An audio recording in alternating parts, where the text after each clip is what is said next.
जय हिंद प्यारे बच्चों। मैं जितेंद्र कुमार पांडे आपका स्वागत करता हूं आपके अपने ही YouTube platform target with Jitendra पर।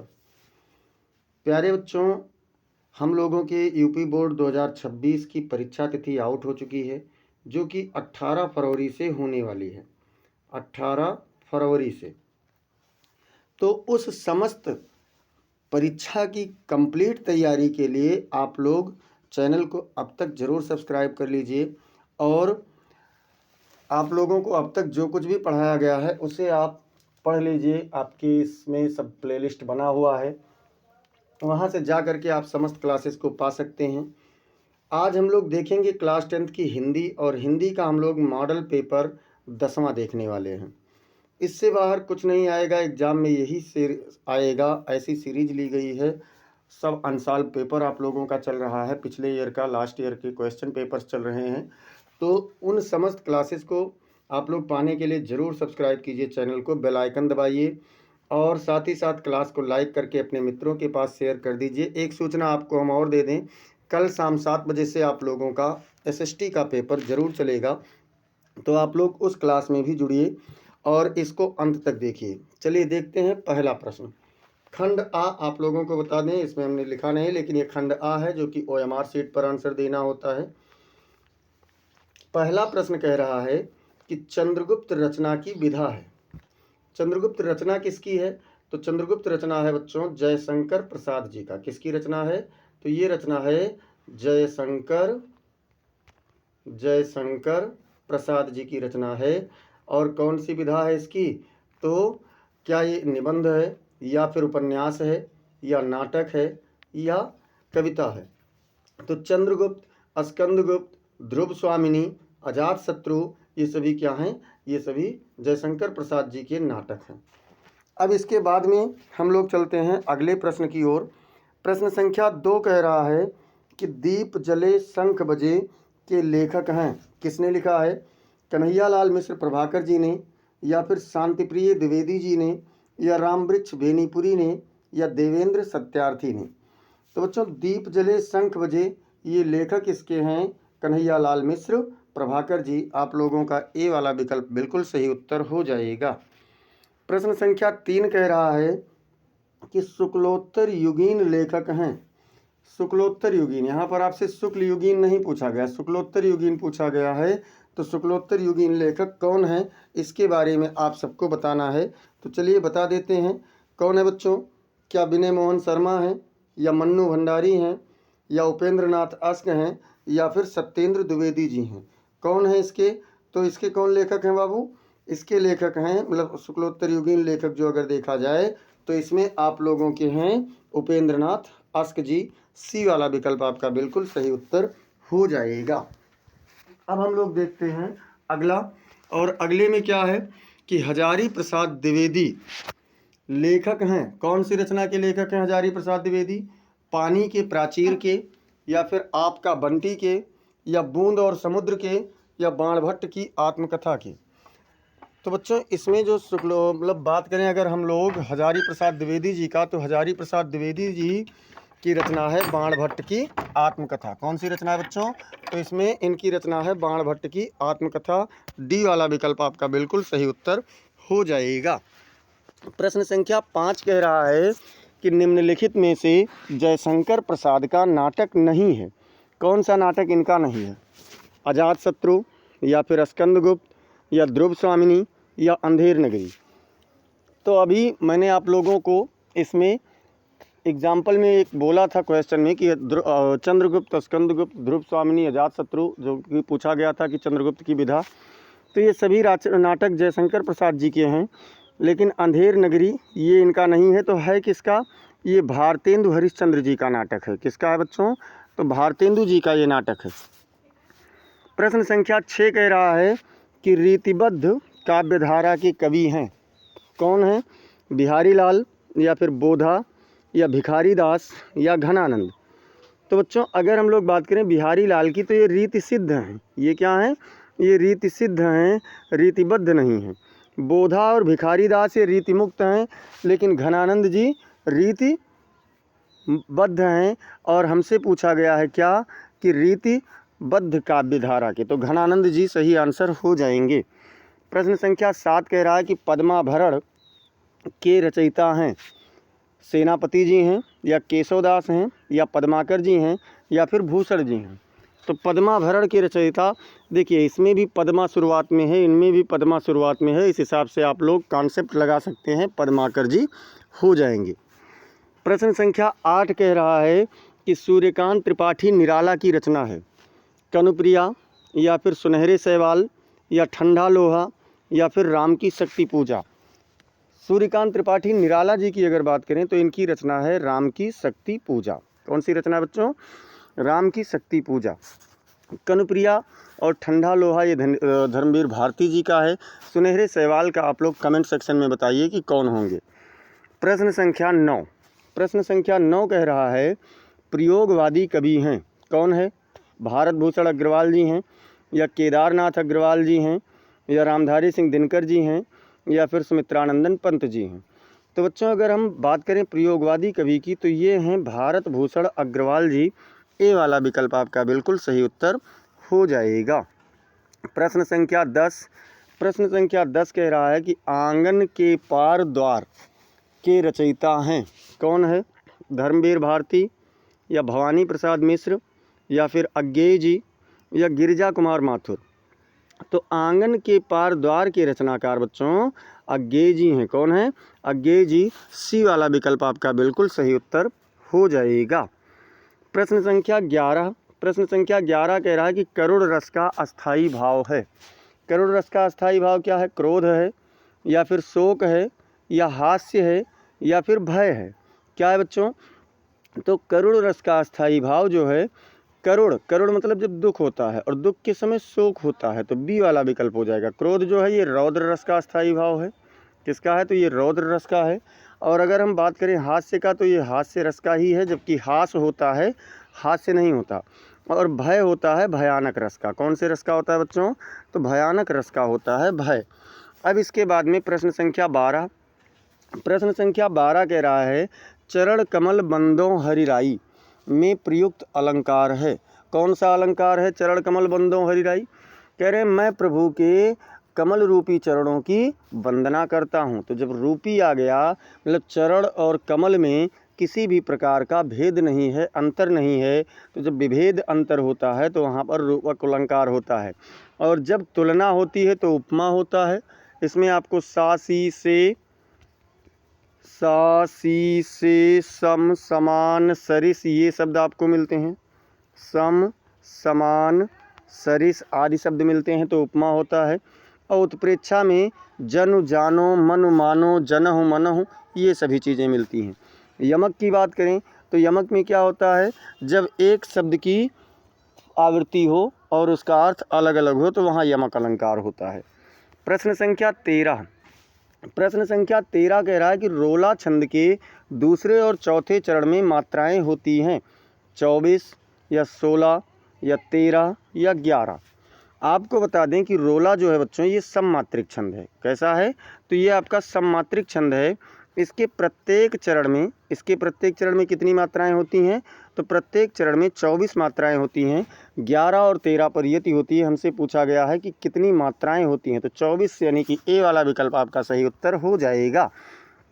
प्रश्न संख्या 14, प्रश्न संख्या 14 कह रहा है अभ्यागत शब्द में उपसर्ग है। क्या है? अनु है या फिर अपि है या अव है या फिर अभि है। तो देखिए अगर हम इसका संधि विच्छेद करें तो क्या बनेगा? अभिधन आगत।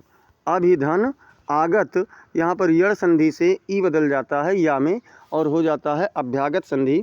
तो यहाँ पर अभि उपसर्ग है। डी वाला विकल्प आपका बिल्कुल सही उत्तर हो जाएगा। प्रश्न संख्या 15, प्रश्न संख्या 15 कह रहा नील कमल में समास है। कौन सा समास है? द्वंद्व समास या फिर द्विगु समास या कर्मधारय समास या फिर बहुब्रीहि समास। बहुब्रीहि समास में क्या होता है कि जब दोनों पद मिलकर के किसी तीसरे पद की ओर इशारा करते हैं तो वहाँ बहुब्रीहि होता है, जैसा कि यहाँ पर बिल्कुल भी नहीं हो रहा है, इसलिए बहुब्रीहि नहीं होगा। द्वंद्व में दोनों पद प्रधान होते हैं। द्विगु में पहला पद संख्यावाची होता है। अब कर्मधारय में क्या होता है कि या तो इसमें उपमेय उपमान का रूप देखने को मिलता है या फिर इसमें एडजेक्टिव यानी विशेषण और विशेष्य का देखने को मिलता है। तो नील क्या है? नीला है कमल जो, इसका अगर विग्रह करेंगे तो नीला है कमल जो। इस हिसाब से नील शब्द जो है ये आपका विशेषण है और कमल शब्द विशेष्य है। प्रश्न संख्या 16, प्रश्न संख्या 16 कह रहा है कि योगी शब्द का तद्भव शब्द होगा। तो योगी शब्द का तद्भव क्या होगा? जोगी होगा या फिर योगी होगा या जोगी होगा या इनमें से कोई नहीं। आप लोगों ने देखा होगा गांव में कुछ बुजुर्ग लोग हैं जो योगी जी को योगी नहीं जोगी बोलते हैं। क्या बोलते हैं? जोगी बोलते हैं। तो इसलिए यही आपका तद्भव रूप होगा जोगी। अब बात करेंगे प्रश्न संख्या 17, और प्रश्न संख्या 17 कह रहा है बच्चों कि युष्मद शब्द का की सप्तमी विभक्ति एक वचन का रूप होगा। तो चलिए देख लेते हैं। युष्मद मतलब त्वम से चलता है, तो त्वम, देखिए पहला क्या हुआ? त्वम, फिर दूसरा हुआ त्वाम, फिर तीसरा हुआ त्वया, चौथा हुआ तुभ्यम, पांचवा हुआ त्वत, छठवां हुआ तव और सातवां हुआ त्वयि। यानी त्वम, त्वाम, त्वया, तुभ्यम, त्वत, तव, त्वयि। तो यहाँ पर क्या होगा? त्वयि होगा, सप्तमी विभक्ति एक वचन। और इस प्रकार से आपका सी वाला विकल्प सही होता है।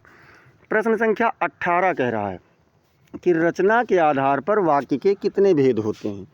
कितने होते हैं बच्चों? 8 होता है या फिर 3 या 4 या इनमें से कोई नहीं। रचना के आधार पर पूछ रहा है, तो रचना के आधार पर एक होता है सरल वाक्य, दूसरा होता है संयुक्त वाक्य, दूसरा क्या होता है? संयुक्त वाक्य होता है, और तीसरा क्या होता है? तो तीसरा होता है मिश्रित वाक्य। इसके बाद में रचना के आधार पर और कोई वाक्य नहीं आता। तो कितने हो जाएंगे? 3 भेद हो जाएगा, सरल, मिश्रित और संयुक्त। प्रश्न संख्या 19 कह रहा है कि भाववाच्य में प्रधानता होती है। किसकी प्रधानता होती है? कर्ता की या फिर कर्म की या क्रिया की या इनमें से कोई नहीं। तो बच्चों जब कर्तवाच्य होता है तो उसमें कर्ता की प्रधानता होती है कर्तवाच्य में, कर्मवाच्य में कर्म की प्रधानता होती है और भाववाच्य में क्रिया की प्रधानता होती है। इसलिए आपका सी वाला विकल्प सही उत्तर हो जाएगा। प्रश्न संख्या 20, प्रश्न संख्या 20 कह रहा है अविकारी शब्द है। देखिए अविकारी मतलब होता है कि जो परिवर्तन ना हो, अर्थात बिना परिवर्तन वाला शब्द कौन सा है? इंद्र है या गाय है या फिर यथासंभव या आप। तो ध्यान दीजिए, देखिए इसमें अविकारी में क्या होता है? तो अविकारी में आप लोगों का क्रिया विशेषण आता है। क्या आता है? क्रिया विशेषण आता है। और क्या आता है बच्चों अविकारी में? तो अविकारी में आप लोगों का संयोजक आता है, और संयोजक के साथ साथ आप लोगों का संयोजक देखें। इसके बाद में अगर हम बात करें तो इसमें आपका विस्मय सूचक भी आता है, विस्मय सूचक। और क्या होता है इसमें? तो इसमें और आप लोगों का होता है क्या? तो वो होता है संबंध बोधक, संबंध बोधक। ये आपके क्या होते हैं? ये आप लोगों के अविकारी शब्द होते हैं। अब हम लोग अविकारी में देखें तो इसमें जो यथासंभव है, यथासंभव ये कभी नहीं बदलेगा। और यथासंभव क्या है? कि जितना संभव हो सके। तो इस प्रकार से अगर हम देखें तो यथासंभव शब्द जो है ये क्रिया विशेषण है। इस प्रकार से यहाँ पर आपका 20 बहुविकल्पीय प्रश्न कंप्लीट हुआ। एक बार सभी लोग क्लास को लाइक कर दीजिए और ज़ोरदार तरीके से इसे शेयर कर दीजिए। और जब तक आप नहीं चाहोगे तब तक कुछ नहीं हो सकता। और यदि आपने ठान लिया है तो जब ठान लिया तो ठान लिया, है ना। जब मंजिल को अपना मान लिया, और क्या है आप लोग कमेंट में इसको पूरा बताइए, ठीक है। अब यहाँ से शुरू होता है खंडबा। खंडबा क्या है? वर्णनात्मक प्रश्न है। निम्नलिखित में से किसी एक गद्यांश पर आधारित सभी प्रश्नों के उत्तर दीजिए। तो चलिए पहला गद्यांश क्या कह रहा है कि कुसंग का ज्वर सबसे भयानक होता है। यह केवल नीति और सद्वृत्ति नहीं सद्वृत्ति का ही नाश नहीं करता बल्कि बुद्धि का भी क्षय करता है। किसी युवा पुरुष की संगति यदि बुरी होगी तो वह उसके पैरों में बंधी चक्की के समान होगी, जो उसे दिन दिन अवनति के गड्ढे में गिराती जाएगी। और यदि अच्छी होगी तो सहारा देने वाली बाहु के समान होगी, जो उसे निरंतर उन्नति की ओर ले जाएगी। अब देखिए प्रश्न क्या है। तो पहला प्रश्न इसमें से पूछा कि उपर्युक्त गद्यांश का संदर्भ लिखिए। प्रस्तुत, अब देखिए क्या है, तो ये पाठ आप लोगों को पता है मित्रता नामक शीर्षक से, तो भैया लिख दीजिए प्रस्तुत गद्यांश हमारी पाठ्य पुस्तक हिंदी के गद्य खंड के मित्रता नामक शीर्षक से लिया गया है। इसके लेखक आचार्य रामचंद्र शुक्ल जी हैं। लेखक कौन है बच्चों? तो आचार्य रामचंद्र शुक्ल जी इसके लेखक हैं। अब इसके बाद में देखते हैं दूसरा प्रश्न। तो दूसरा प्रश्न कह रहा है कि गद्यांश के रेखांकित अंश की व्याख्या कीजिए। चलो हम एक बार आपको रेखांकित अंश दिखा देते हैं। रेखांकित अंश इसमें ज़्यादा है।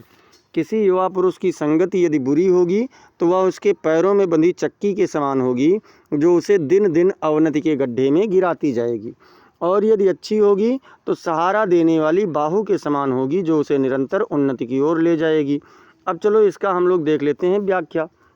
तो कह रहे हैं कि यदि कोई व्यक्ति बुरी संगति में पड़ता है तो वह उसके जीवन को नकारात्मक दिशा में ले जाएगी और उसे गलत कामों में फंसा देगी।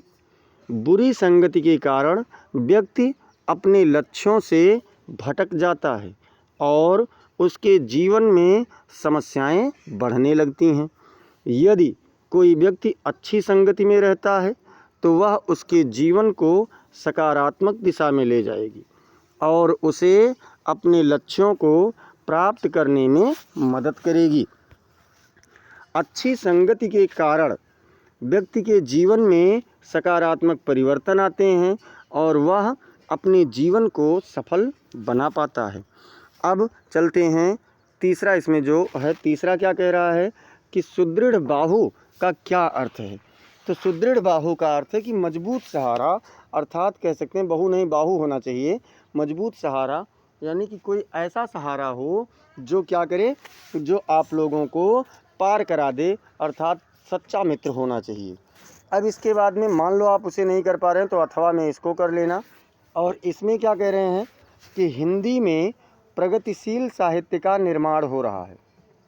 उसके निर्माता यह समझ रहे हैं कि उनके साहित्य में भविष्य का गौरव निहित है, पर कुछ ही समय के बाद उनका यह साहित्य भी अतीत का स्मारक बन जाएगा और आज जो तरुण हैं वही वृद्ध होकर अतीत के गौरव का स्वप्न देखेंगे।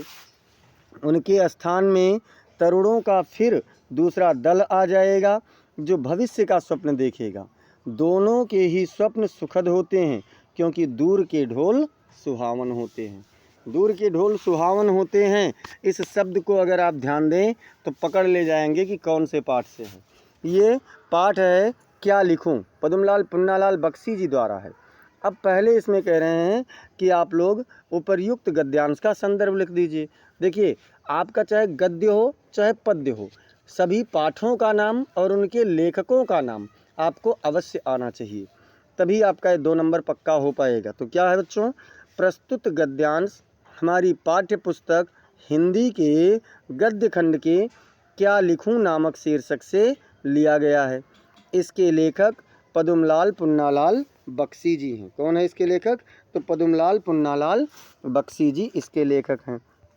फिर दूसरे में क्या कह रहा है कि गद्यांश के रेखांकित अंश की व्याख्या कीजिए। तो चलो देख लेते हैं।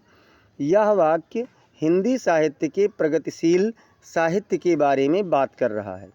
इसमें कहा गया है कि प्रगतिशील साहित्य के निर्माता यह समझ रहे हैं कि उनके साहित्य में भविष्य का गौरव निहित है, लेकिन कुछ ही समय के बाद उनका यह साहित्य भी अतीत का स्मारक बन जाएगा। इसका मतलब है कि समय के साथ यह साहित्य पुराना हो जाएगा और उसका महत्व कम हो जाएगा। आज जो तरुण हैं वही वृद्ध होकर अतीत के गौरव का स्वप्न देखेंगे। अर्थात जो लोग आज युवा हैं, एक समय बाद क्या होगा कि वो बूढ़े होंगे और आज के समय की कल्पना करेंगे कि कितना अच्छा समय था।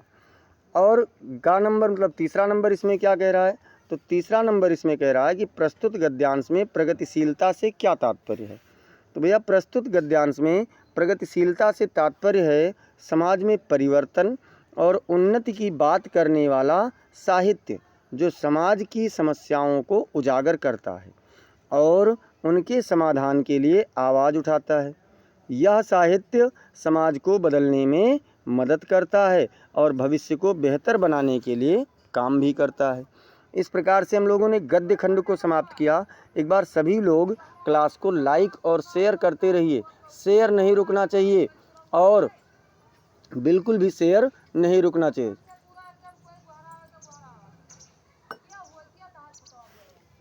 देखिए, अभी हमने आपसे कहा था कि एक आपको पूरा करना है कोटेशन। मैंने बोला था कि जब आँखों में अरमान लिया, मंजिल को अपना मान लिया, फिर मुश्किल क्या आसान क्या, जब ठान लिया तो ठान लिया। तो ठान लीजिए कि परीक्षा में सबसे बेहतर करके आना है। 22वां कह रहा है कि निम्नलिखित में से किसी एक पद्यांश, यहाँ पद्यांश होना चाहिए, गद्यांश नहीं, पद्यांश पर आधारित सभी प्रश्नों के उत्तर दीजिए।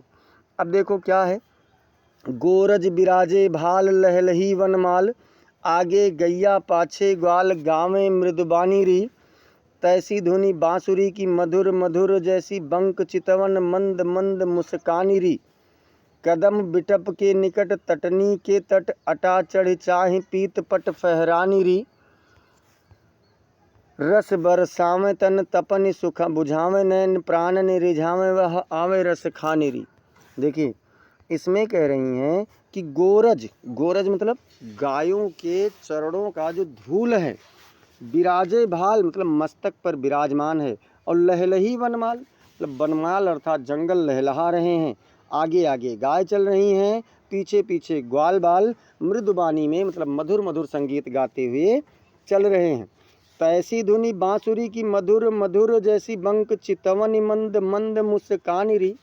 क्या कहे कि उसके ऊपर से जो बंसी की, भगवान श्री कृष्ण के जो बंसी की मधुर मधुर ध्वनि है, वो क्या कह रहे, बंक चितवनी मंद मंद मुस्कानी री, मतलब मंद मंद मुस्कुराते हुए वो एक दिव्य छटा का दर्शन कराते हुए लोगों को चल रहे हैं।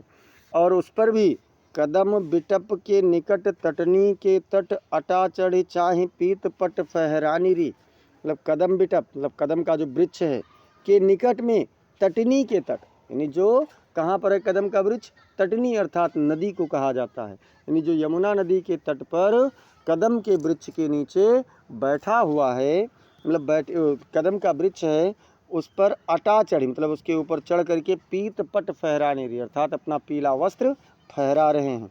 रस बरसावे तन तपनी बुझावे नैन, मतलब क्या हो रहा है कि उनके उस रूप को देखते हुए एक आनंद रस का बारिश हो रहा है, और जो तन का तपनी है अर्थात सारे कष्ट सारे दुख समाप्त हो रहे हैं नैनों से देख करके ही। प्राण ने रिझावे वह आवे रसखान री, रसखान जी कहते हैं कि जो प्राणों को भी प्रसन्न कर देते हैं वह रसखान जी उनको एक बार अर्थात श्री कृष्ण जी को बुला रहे हैं। अब देखो बच्चों, संदर्भ कह रहे हैं तो उपर्युक्त गद्यांश का पद्यांश का संदर्भ लिखना है। और क्या कह रहा है कि प्रस्तुत पद्यांश हमारी पाठ्य पुस्तक हिंदी के पद्य खंड के कवित्त नामक शीर्षक से लिया गया है। इसके रचयिता कौन है, तो रसखान जी हैं। अच्छा, और फिर क्या कह रहे हैं, दूसरा प्रश्न पूछ रहे हैं कि गोरज के बीच कृष्ण के सुंदर रूप का सजीव चित्रण कवि ने किस प्रकार किया, मतलब कैसा बताया है उन्हें उस गोरज के बीच में। तो श्री कृष्ण जी के माथे पर गोरज अर्थात गायों के खुरों से उड़ी हुई धूल सुशोभित हो रही है, बहुत अच्छी लग रही है। और तीसरा कह रहा है कि पद्यांश के रेखांकित अंश की व्याख्या कीजिए। तो एक गोपी दूसरे गोपी से श्री कृष्ण के रूप का वर्णन करती हुई कहती है कि श्री कृष्ण के माथे पर गोरज अर्थात गायों के खुरों से उड़ी हुई धूल सुशोभित हो रही है, उनके वक्षस्थल पर वन के फूलों की माला लहरा रही है, उनके आगे आगे गायें चल रही हैं और पीछे पीछे ग्वाल बाल चल रहे हैं। इस प्रकार से अब अगर हम लोग देखें अथवा, मान लो उसे नहीं कर पाए तो क्या है, अथवा में कर लेना।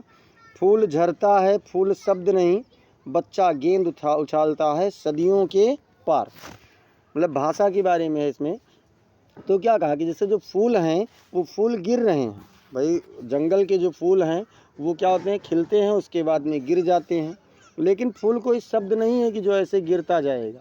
और फिर क्या कहा कि बच्चा गेंद उछालता है, बच्चा जो बचपन है वो एक गेंद उछाल देता है और सदियों के पार लोकती है उसे एक बच्चे, मतलब कई वर्षों के बाद में क्या होता है कि वह अपने उस बचपन को फिर से याद करता है। बूढ़ा गाता है एक पद्य बूढ़ा व्यक्ति जो है वो एक गीत को, एक कविता को गा रहा है, दोहराता है दूसरा बूढ़ा।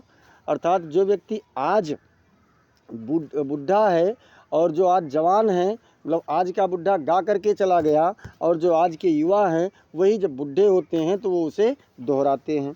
भूगोल और इतिहास से परे किसी की दालान में बैठा हुआ, मतलब किसी भी दलान अर्थात बरामदे में बैठा हुआ जिसको भूगोल और इतिहास का कोई भी ज्ञान नहीं है। भैया कह रहे हैं कि उपर्युक्त कविता के कवि एवं शीर्षक का नाम लिखिए। कवि कौन है और शीर्षक कौन है? तो प्रस्तुत पद्यांश हमारी पाठ्य पुस्तक हिंदी के पद्य खंड के भाषा एकमात्र अनंत है नामक शीर्षक से लिया गया है। इसके रचयिता होना चाहिए, कट गया, इसके रचयिता अशोक वाजपेयी जी हैं। अब फिर दूसरे में कह रहा है कि पद्यांश के अंश मतलब रेखांकित पद्यांश का व्याख्या कीजिए।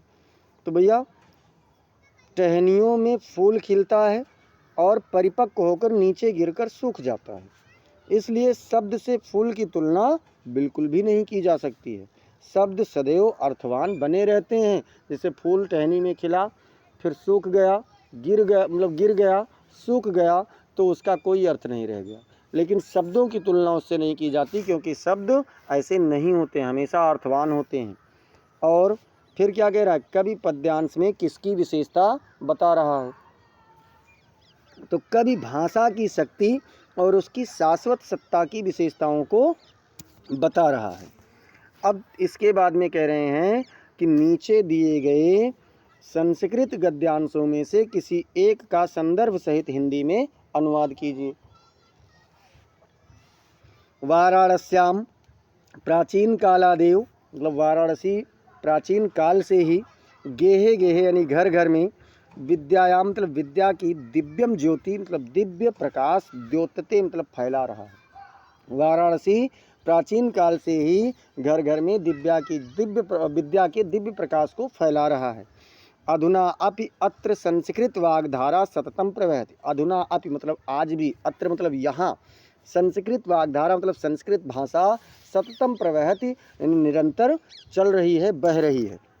जनानाम ज्ञानम चा वर्धयति और लोगों के ज्ञान को बढ़ा रही है। अत्र अनेके आचार्या मूर्धन्या विद्वांसा वैदिक वाङ्मयस्य अध्ययने अध्यापने चा इदानीं निरताः। अत्र मतलब यहाँ, अनेके मतलब अनेक आचार्य, मूर्धन्य, विद्वान और वैदिक भाषा को के लिए अध्ययन और अध्यापन के लिए यहाँ पर ये लोग लगे हुए हैं। अब देखिए संदर्भ है, तो संदर्भ क्या है? प्रस्तुत संस्कृत गद्यांश हमारी पाठ्य पुस्तक हिंदी के संस्कृत खंड के वाराणसी नामक पाठ से लिया गया है। और अनुवाद का आप लोग एक बार स्क्रीनशॉट कर लीजिए। अब इसके बाद में देखते हैं, अथवा मान लो आप उसे नहीं कर पा रहे हैं तो इसे कर देना। एतस्मिन्नेव काले मतलब इसी बीच, इसी समय, तस्य ग्रामीणस्य ग्रामः आगतः, उस ग्रामीण का गांव आ गया, मतलब इसी बीच में या इसी समय में उस ग्रामीण का गांव आ गया। सा बिहसन रेलयानात अवतीर्य, वह हंसते हुए रेलयान से उतर करके स्वग्राम प्रति अचलत, अपने ग्राम के प्रति या अपने गांव की ओर चला गया। नागरिका लज्जिता भूत्वा, मतलब नागरिक लज्जित होकर के, तूषणीम अतिष्ठत मतलब थोड़ा सा खिन्न होकर के बैठ गया। सर्वे यात्रिणः वाचालम तम नागरिकम दृष्ट्वा, सभी नागरिक, सभी यात्री उस वाचाल नागरिक को देख करके आहसन मतलब हंसने लगे। तदा सा नागरिका अनुभवत, तब उस नागरिक को अनुभव हुआ, यत् कि ज्ञानम सर्वत्र संभवति, ज्ञान सभी जगह संभव है। कौन से पाठ से है? तो प्रस्तुत संस्कृत गद्यांश हमारी पाठ्य पुस्तक हिंदी के संस्कृत खंड के प्रबुद्धो ग्रामीणः नामक पाठ से लिया गया है। हिंदी अनुवाद का आप लोग स्क्रीनशॉट कर लीजिए, जो कि आपको मदद करेगा। अब इसके बाद में प्रश्न संख्या 24 पर चलते हैं, और 24 कह रहा है कि नीचे दिए गए संस्कृत श्लोक में से किसी एक का संदर्भ सहित हिंदी में अनुवाद कीजिए। तो चलो देख लेते हैं भैया। इसमें कह रहे हैं कि नीर क्षीर विवेके हंसालस्यम त्वमेव तनुषे चेत, यानी हंस के पक्ष में है कि हे हंस, नीर मतलब जल, क्षीर मतलब दूध, यानी जल और दूध का विवेके मतलब विवेचन करने में हे हंस तुम आलस्य करते हो। हंसालस्य मतलब हंस तुम आलस्य करते हो, त्वमेव तनुषे चेत मतलब इसे ही अब आप देखिए। विश्वस्मिन् अधुनान्य, तो इस संसार में अब अन्य दूसरा कौन, कुलव्रतम पालिष्यति का मतलब अपने कुलव्रत का पालन कौन करेगा। यानी हे हंस, जब तुम पानी और दूध के विवेचन में उसको अलग करने में क्या करते हो, आप आलस करते हो, तो आज के समय में इस संसार में अपने कुल व्रत का पालन कौन करेगा। ये किसके लिए कहा गया, मनुष्य मतलब हंस के लिए। यही अगर मनुष्य के पक्ष में देखा जाए तो न्याय पुरुष के पक्ष में, यानी हे पुरुष, यदि तुम सत्य और असत्य का निर्णय करने में आलस करते हो तो अब संसार में कौन दूसरा अपनी मर्यादा का पालन करेगा। देखिए ये अन्योक्ति विलासा नामक पाठ से लिया गया है, संदर्भ आप लोग लिख लेंगे। अथवा आपको क्या करना है, अथवा आपको यहाँ पर करना है कि दाक्ष्यमेक पदम धर्म दानमेक पदम यशः सत्यमेक पदम शौर्य शीलमेक पदम सुखम। दाक्ष्यमेक पदम, दाक्ष्य मतलब चतुरता, कुशलता मात्र एक धर्म है, कुशलता एकमात्र अद्वितीय धर्म है। और दान में एक पदम यश, और दान देना एकमात्र यश है, सम्मान है। सत्य में एक पदम स्वर्य, और सत्य ही एकमात्र स्वर्ग को देने वाला पद है। शील में एक पदम सुखम, और शील एकमात्र सुख है, अर्थात दया एकमात्र सुख है। अगर हम बात करें बच्चों तो प्रस्तुत संस्कृत गद्यांश हमारी पाठ्य पुस्तक हिंदी के संस्कृत खंड के जीवन सूत्राणि नामक पाठ से लिया गया है। इसको आप लोग स्क्रीनशॉट भी कर लीजिए, क्योंकि इस पेज में आप देख सकते हैं कि आपको श्लोक, हिंदी, संदर्भ सब कुछ मिल गया। अब चलते हैं हम लोग 25वां प्रश्न, और 25वां प्रश्न कह रहा है कि अपने पठित खंड काव्य के आधार पर निम्नलिखित प्रश्नों में से किसी एक प्रश्न का उत्तर लिखिए। किसी भी एक का आप लिख दीजिए। अब पहला क्या है, मातृभूमि के लिए खंड काव्य के आधार पर चंद्रशेखर आज़ाद की चारित्रिक विशेषताओं पर प्रकाश डालिए। उसे न कर पाए तो इसे कर लेना कि मातृभूमि के लिए खंड काव्य के बलिदान सर्ग का कथानक लिखिए। फिर जिसका जहाँ पर है, जिस जिले का जो भी निर्धारित है उसी जिले से संबंधित प्रश्न को हल करना। अब इसमें कह रहा है अग्र पूजा खंड काव्य के आधार पर श्री कृष्ण का चरित्र चित्रण कीजिए, अथवा अग्र पूजा खंड काव्य के पूर्वाभास सर्ग का कथानक लिखिए। और गा नंबर में कह रहा है कि जय सुभाष खंड काव्य के आधार पर सुभाष चंद्र बोस की चारित्रिक विशेषताओं पर प्रकाश डालिए। अथवा क्या करना है कि जय सुभाष खंड काव्य के तृतीय सर्ग की कथा वस्तु को लिखना है। इसके बाद में देखें घा में, तो घा नंबर क्या कह रहा है कि मेवाड़ मुकुट खंड काव्य के पृथ्वीराज सर्ग का कथानक लिखिए, अथवा मेवाड़ मुकुट खंड काव्य के आधार पर महाराणा प्रताप का चरित्र चित्रण कीजिए। कोई एक करना है। और अंगा नंबर में कह रहा है कि मुक्ति दूत खंड काव्य के द्वितीय सर्ग का कथासार लिखिए, अथवा क्या करना है, मुक्ति दूत खंड काव्य के आधार पर महात्मा गांधी का चरित्र चित्रण करना है।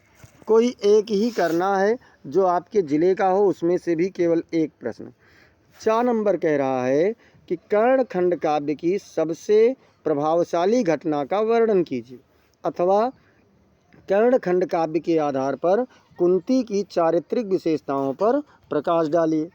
और 6 नंबर कह रहा है कि तुमुल खंड काव्य के नायक लक्ष्मण का चरित्र चित्रण कीजिए, अथवा लक्ष्मण मेघनाद युद्ध तथा लक्ष्मण की मूर्छा सर्ग की कथा वस्तु को लिखिए।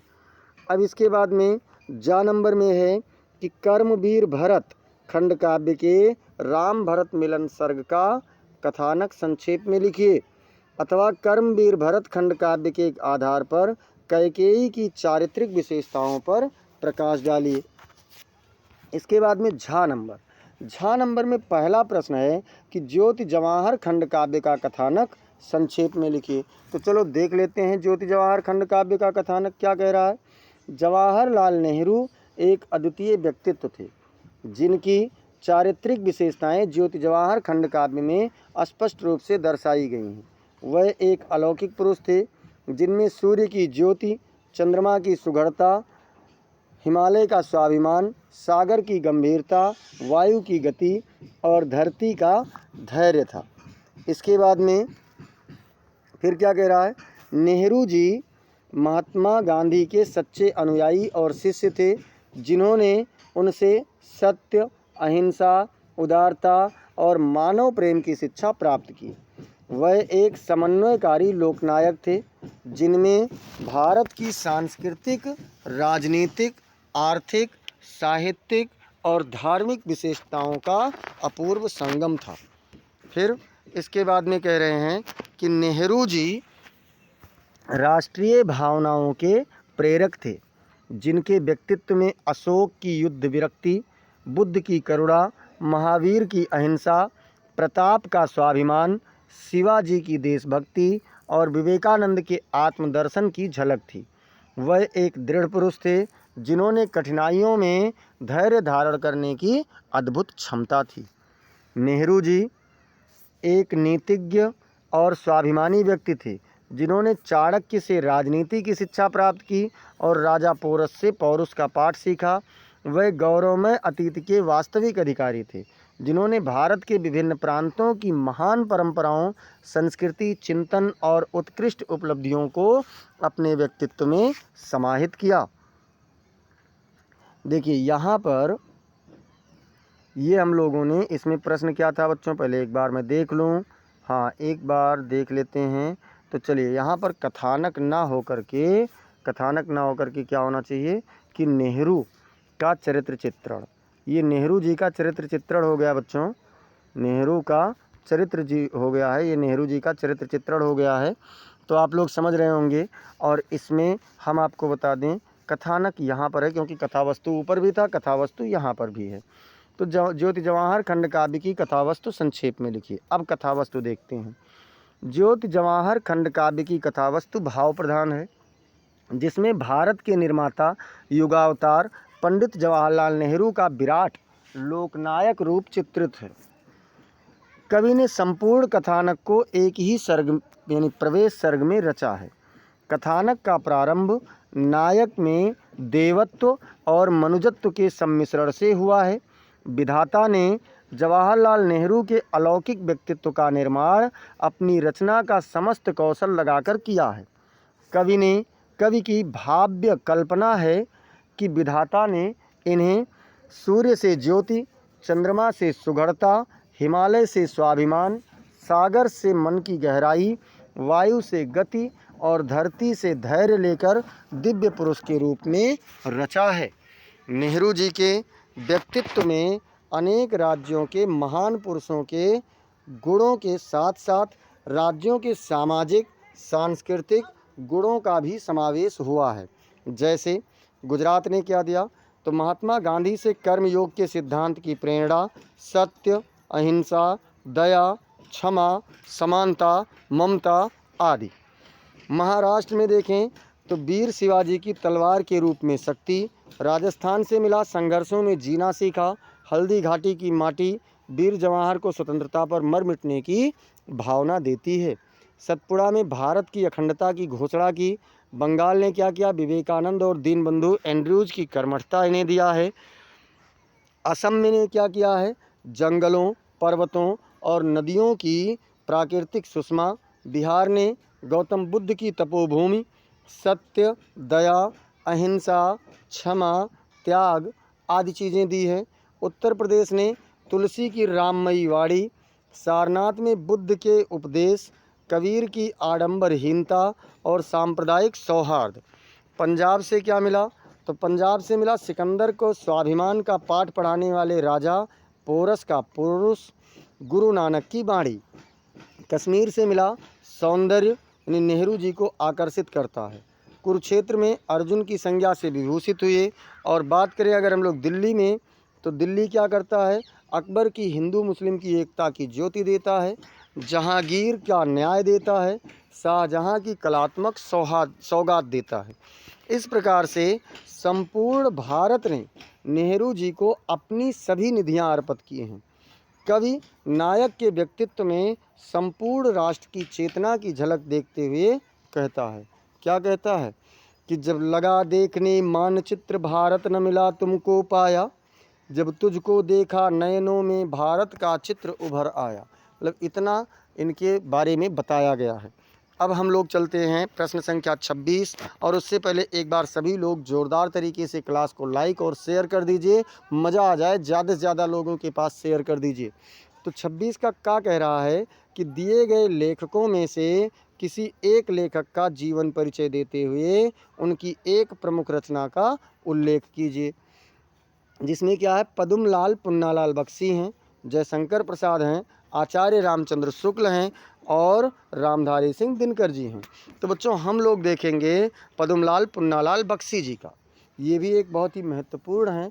तो इसमें देखिए, पद्मलाल पुन्नालाल बख्शी यानी 1894 से 1971 तक हिंदी के प्रसिद्ध साहित्यकार, आलोचक और इतिहासकार थे। उनका जन्म मध्य प्रदेश के एक गांव में हुआ था। उन्होंने अपनी शिक्षा काशी में प्राप्त की और बाद में हिंदी साहित्य के अध्ययन और अध्यापन में लग गए।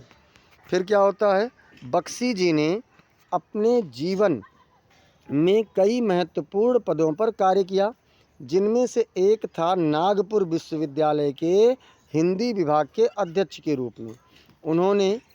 उन्होंने हिंदी साहित्य के इतिहास को लिखने में महत्वपूर्ण योगदान दिया और कई महत्वपूर्ण ग्रंथों की रचना भी की। फिर क्या है, उनकी प्रमुख रचना हिंदी साहित्य विमर्श है। प्रमुख रचना क्या है, तो हिंदी साहित्य विमर्श है, जो हिंदी साहित्य के इतिहास पर एक महत्वपूर्ण ग्रंथ है।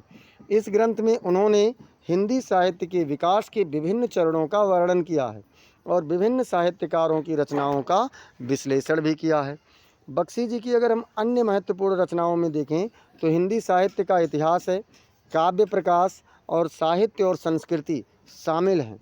उन्होंने हिंदी साहित्य के विकास में महत्वपूर्ण योगदान दिया और उनकी रचनाएं आज भी हिंदी साहित्य के विद्यार्थियों और शोधकर्ताओं के लिए अत्यंत महत्वपूर्ण हैं। अब खा नंबर में देख लेते हैं। तो खा कह रहा है बच्चों कि निम्नलिखित कवियों में से किसी एक कवि की प्रमुख रचना का, मतलब जीवन परिचय देते हुए एक कवि की प्रमुख रचना का उल्लेख कीजिए। तो चलो देखते हैं कौन है। तुलसीदास हैं, मैथिली शरण गुप्त हैं, सुमित्रानंदन पंत जी हैं और अशोक वाजपेयी जी हैं। उत्तर में देखते हैं तुलसीदास जी का। तुलसीदास यानी 1532 से लेकर के 1623 तक हिंदी के महान कवि और साहित्यकार थे। उनका जन्म उत्तर प्रदेश के बांदा जिले के राजापुर गांव में हुआ था। उनके पिता का नाम आत्माराम दुबे और माता का नाम हुलसी था। तुलसीदास के बचपन का नाम रामबोला था। तुलसीदास की शिक्षा काशी में हुई थी, जहां उन्होंने संस्कृत, हिंदी और अन्य भाषाओं का अध्ययन किया। उन्होंने अपने जीवन में कई महत्वपूर्ण रचनाएं लिखीं, जिनमें सबसे प्रसिद्ध है रामचरितमानस। रामचरितमानस तुलसीदास की सबसे महत्वपूर्ण रचना है, जो रामायण की कथा पर आधारित है। इस ग्रंथ में तुलसीदास ने राम की जीवन कथा को बहुत ही सुंदर और सरल भाषा में वर्णित किया है। यह ग्रंथ हिंदी साहित्य की एक महत्वपूर्ण कृति है और आज भी बहुत ही लोकप्रिय है। अब बात करें कि और अन्य रचनाएं इनकी क्या क्या हैं। तो तुलसीदास की अन्य महत्वपूर्ण रचनाओं में गीता, रामायण, विनय पत्रिका, कवितावली और दोहावली शामिल हैं। उन्होंने हिंदी साहित्य के विकास में महत्वपूर्ण योगदान दिया और उनकी रचनाएं आज भी हिंदी साहित्य के विद्यार्थियों और शोधकर्ताओं के लिए महत्वपूर्ण है। आप लोगों को बता दें बच्चों, इनके जन्म के बारे में एक दोहा है। संवत 1554 से कालंदी के तीर और श्रावण शुक्ल कृष्णा तीज शनि तुलसी धर्यो शरीर। और अगर यही हम लोग बात करें इनकी मृत्यु के बारे में तो संवत 1680 80 गंग के तीर, श्रावण शुक्ला सप्तमी, तुलसी तजो शरीर। मतलब यहाँ पर जो हमने सन लिया है, इस सन से कन्फ्यूज मत होना।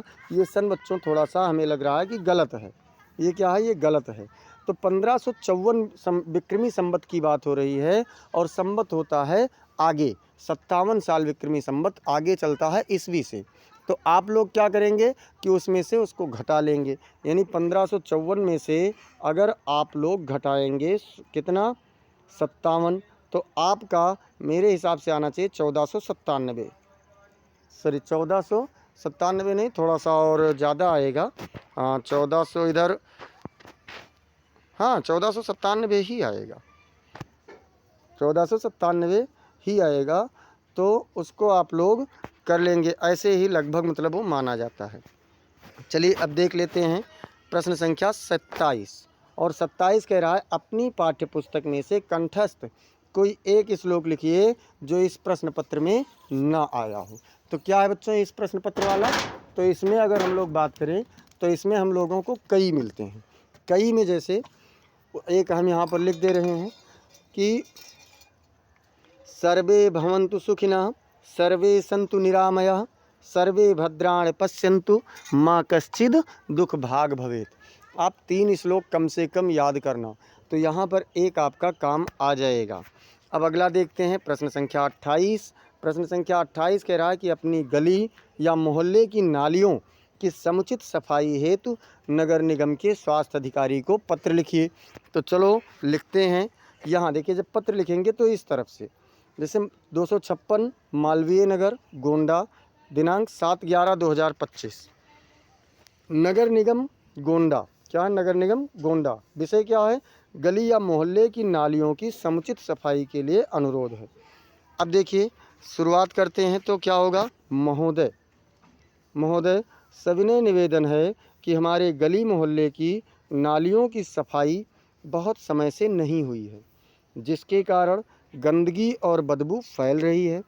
इससे हमारे परिवार और पड़ोसियों को बहुत परेशानी हो रही है। नालियों में कूड़ा करकट जमा होने से मलेरिया, डेंगू आदि बीमारियों का खतरा भी बढ़ गया है। इसलिए आपसे अनुरोध है कि हमारे गली मोहल्ले की नालियों की समुचित सफाई के लिए आवश्यक कार्यवाही करें। हम आपका आभारी रहेंगे। धन्यवाद।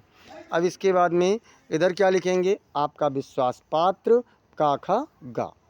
तो यहाँ पर आपको नाम नहीं लिखना है। दूसरी चीज़, जब पत्र लिखेंगे तो डेट ऊपर होगा, और जब आप लोग पत्र नहीं लिखेंगे यानी प्रार्थना पत्र लिखेंगे तो डेट नीचे पड़ेगा। अब चलते हैं प्रश्न संख्या 29। और एक बार सभी लोग जोरदार तरीके से शेयर कर दीजिए और लाइक कर दीजिए, बहुत थोड़ा सा बचा हुआ है। 29 नंबर प्रश्न कह रहा है निम्नलिखित में से किन्हीं 2 प्रश्नों के उत्तर संस्कृत में लिखिए। किसी भी 2 प्रश्न का उत्तर आप लोगों को संस्कृत में लिखना है। आरूढ़ी कह आसीत, आरूढ़ी कौन थी?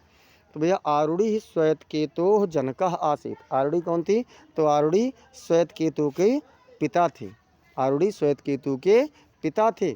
अगला पूछ रहा है कि वीरः केन पूज्यते। आप समझ सकते हैं ये प्रश्न कितना इंपॉर्टेंट है, लगभग हर पेपर में आपको ये प्रश्न मिल जाता है। तो क्या है? वीरः वीरेण पूज्यते। इसके बाद में अगला प्रश्न जो आप लोगों का है वो क्या है बच्चों? तीसरा नंबर, चंद्रशेखरः स्वनाम किम अवदत्। चंद्रशेखर ने अपना नाम क्या बताया? तो चंद्रशेखर स्वनाम आज़ादः अवदत्। चंद्रशेखर ने अपना नाम आज़ाद बताया था। और अगला है मैत्री केन वर्धते। मित्रता किससे बढ़ती है? तो भैया मैत्री सुवचनेन वर्धते, मतलब मित्रता अच्छे वचनों से बढ़ती है। तो इस प्रकार से आप लोगों को 4 में से कोई 2 करना होगा, और यहाँ पर हम लोगों ने चारों देख लिया। तो अब चलिए अंतिम प्रश्न है। सभी लोग ज़बरदस्त तरीके से क्लास को लाइक कर दीजिए, शेयर कर दीजिए, और अगर अब तक चैनल को सब्सक्राइब नहीं किए हैं तो चैनल को ज़रूर सब्सक्राइब कर लीजिए। निम्नलिखित में से किसी एक विषय पर आपको निबंध लिखना है। विषय क्या है? आतंकवाद कारण एवं निवारण, या फिर देश प्रेम, या विज्ञान वरदान या अभिशाप, या फिर विद्यार्थी जीवन में खेल का महत्व। तो चलिए हम देखते हैं विद्यार्थी जीवन में खेल का महत्व पर। उत्तर में क्या कह रहा है बच्चों? विद्यार्थी जीवन में खेल का बहुत महत्व है। खेल न केवल हमारे शारीरिक स्वास्थ्य को बनाए रखता है, बल्कि हमारे मानसिक और भावनात्मक विकास में भी महत्वपूर्ण भूमिका निभाता है। शारीरिक स्वास्थ्य के दृष्टिकोण से खेल हमें स्वस्थ और मजबूत बनाता है।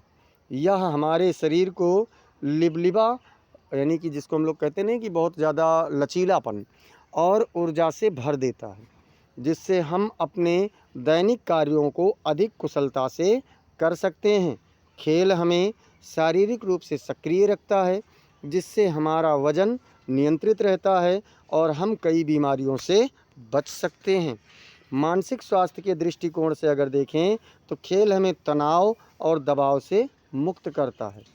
यह हमारे मस्तिष्क को शांत और ताजगी से भर देता है, जिससे हम अपने अध्ययन में अधिक ध्यान केंद्रित कर सकते हैं।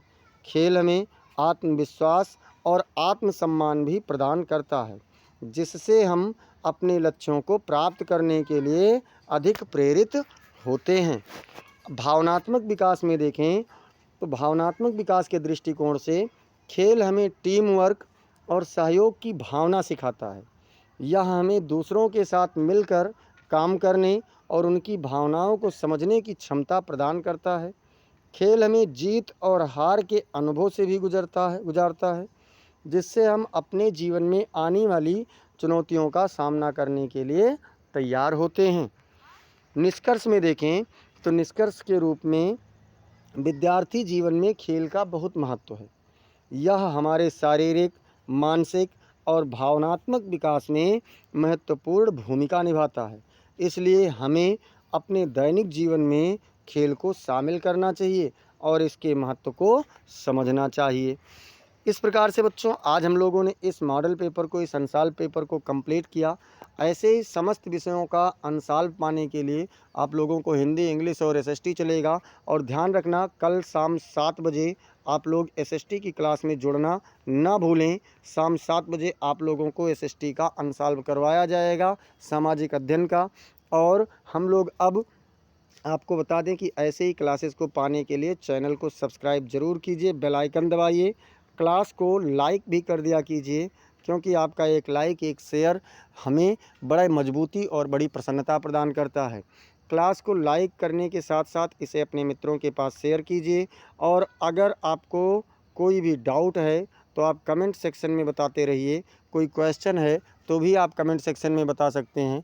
कोई क्वेश्चन पेपर है तो आप उसे टेलीग्राम पर भेज सकते हैं। और क्लास आपको कैसी लगी ये फीडबैक भी आप ज़रूर दीजिए। मिलते हैं फिर अगली क्लास में, तब तक के लिए जय हिंद, जय भारत।